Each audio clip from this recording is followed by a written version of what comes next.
نحمده ونصلي ونسلم على رسوله الكريم اما بعد فاعوذ بالله من الشيطان الرجيم بسم الله الرحمن الرحيم ان الله وملائكته يصلون على النبي يا ايها الذين آمنوا صلوا عليه وسلموا تسلیما۔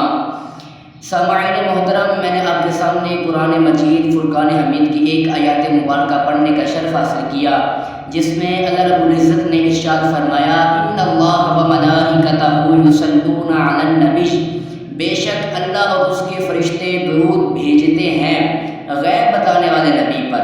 یا ایھا الذین آمنوا صلوا علیہ وسلموا تسلیما، اے ایمان والو ان پر خوب درود اور خوب سلام بھیجو۔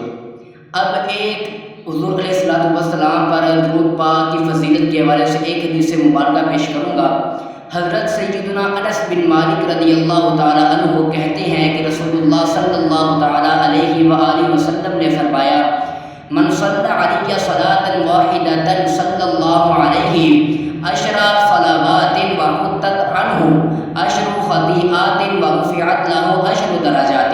فرمایا کہ جس نے مجھ پر ایک مرتبہ، یہاں پر 10 مرتبہ 500 مرتبہ 100 مرتبہ کی بات نہیں ہو رہی، بلکہ جس نے ایک مرتبہ مجھ پر درود پاک بھیجا، اللہ رب العزت اس پر 10 رحمتیں نازل فرماتا ہے، اس کے 10 گناہوں کو معاف فرما دیتا ہے اور اس کے 10 درجات کو بلند فرما دیتا ہے۔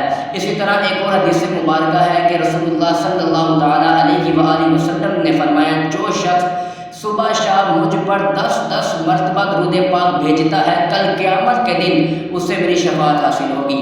تو جس طرح آج جمعے کا دن ہے تو اللہ رب العزت ہمیں زیادہ سے زیادہ حضور علیہ السلام کی ذات پر درود و سلام بھیجنے کی توفیق عطا فرمائے، اور آپ بھی آج درود پاک کا ورد کریں، میں بھی کرتا ہوں، تاکہ ہمیں ثواب حاصل ہو اور کل قیامت کے دن حضور ہم سے راضی رہیں۔ اللہ رب العزت ہمیں عمل کرنے کی توفیق عطا فرمائے۔ السلام علیکم ورحمۃ اللہ وبرکاتہ۔